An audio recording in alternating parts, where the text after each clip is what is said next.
ഇവിടെ നിലമ്പൂർ തെരഞ്ഞെടുപ്പ് അടക്കുകയാണല്ലോ. ഇവിടെ ഏത് രാഷ്ട്രീയ പാർട്ടിയിലെ നേതാക്കന്മാരാണ് ഇവിടെ തെരഞ്ഞെടുപ്പിൽ കൂടുതൽ മുന്നിട്ട് നിൽക്കുന്നതെന്ന് അറിയാമോ? ഇവിടെ പൊതുവെ സംസാരം ഇവിടെ ആര്യാണ സോഹത്തിന് തന്നെയാണ്. ആര്യാണ സോഹത്തെ ഇവിടെ ജയിക്കാൻ ചാൻസ് ഉള്ളൂ. ഇവിടെ കഴിഞ്ഞ 9 വർഷക്കാലം ഇവിടെ ഇടതുപക്ഷക്കാലം ഭരിച്ചു. ഒരു നാട്ടിന് വലിയ പുരോഗമനം നമ്മൾ കാണുന്നു. മനുഷ്യന് വളരെയധികം ബുദ്ധിമുട്ടിലും പ്രയാസത്തിലൂടെയാണ് നാട് കടന്നു പോകുന്നത്. ഒരു പുരോഗമനമില്ല നിലമ്പൂരെ സംബന്ധിച്ചോളം. എല്ലാ സാധനത്തിനും വില കൂടുതലും എല്ലാ സാധനത്തിലും. കഴിഞ്ഞ 2-3 ദിവസമായിട്ട് മുഖ്യമന്ത്രി ഇവിടെ മണ്ഡലത്തിലുണ്ട്. മുഖ്യമന്ത്രി ഇനിയിപ്പോൾ നാളെയും കൂടെ ഉണ്ട്.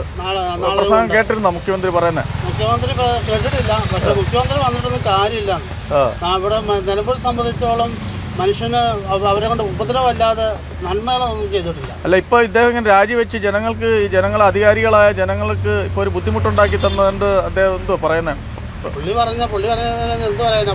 അൻവറിനെ സംബന്ധിച്ച് അൻവറിൻ്റെ ഒറ്റ കാരണം കൊണ്ട് ഇപ്പോഴത്തെ ഇലക്ഷൻ വന്നത്. അതിന് കോടികൾ ഇപ്പോൾ ചിലവാണ്. അതും സാധാരണക്കാരൻ്റെ പൈസയാണ്.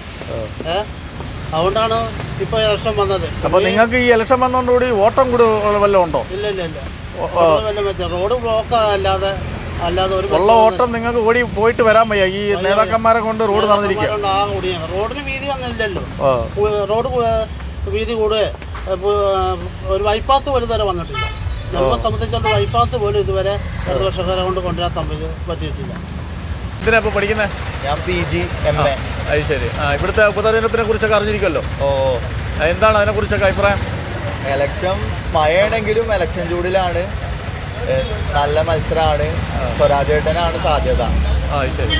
മറ്റേ ഇപ്പോൾ ഈ അൻവർ ഇങ്ങനെ രാജിവെച്ച് ഇങ്ങനെ നമുക്ക് വീണ്ടും ഈ ബുദ്ധിമുട്ടായിട്ടാണോ തോന്നുന്നത് ഈ ഇലക്ഷൻ? ഇല്ല, അൻവർ ഇവിടെ ഒരു ഘടകയല്ല. ബൂത്ത് തലങ്ങളിലൊന്നും അൻവറിന്റെ പ്രവർത്തകരോ ഓഫീസുകളോ ഒന്നുമില്ല. ഒരു ഉപരിതലത്തിലുള്ള ഒരു ചലനം മാത്രമേ അൻവർ ഉണ്ടാക്കുന്നുള്ളൂ. മുൻപ് വോട്ട് ചെയ്തിട്ടുണ്ടല്ലോ. ചെയ്തിട്ടുണ്ട്. അപ്പോൾ അന്ന് ആർക്കായിരുന്നു വോട്ട് ചെയ്തത്? ഞാൻ ഒരു ഇടതുപക്ഷ ആണ്.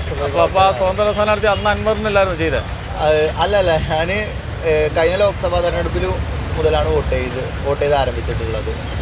കഴിഞ്ഞ ലോക്സഭ മുതലാണ് ചെയ്തത്. ദുർബലത്തിനെതിരെ ജനങ്ങൾക്ക് പ്രതിരോധിക്കാനുള്ള ഒരു അവസരം കൂടി കിട്ടിയിട്ടാണ് ഈ ഇലക്ഷൻ വന്നതിന് ശേഷം.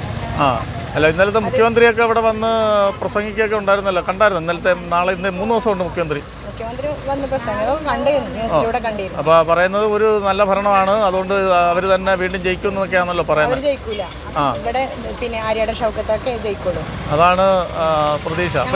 നിലമ്പൂർ പഞ്ചായത്തിലെ പ്രസിഡന്റ് ആയിരുന്ന സമയത്തും അതുപോലെ നിലമ്പൂർ മുനിസിപ്പാലിറ്റിയിലെ ചെയർമാനായ സമയത്തും ജനങ്ങൾക്ക് വളരെ ഉപയോഗപ്രദമായ പല കാര്യങ്ങളും ഇവിടെ നടത്തിയിട്ടുണ്ട്.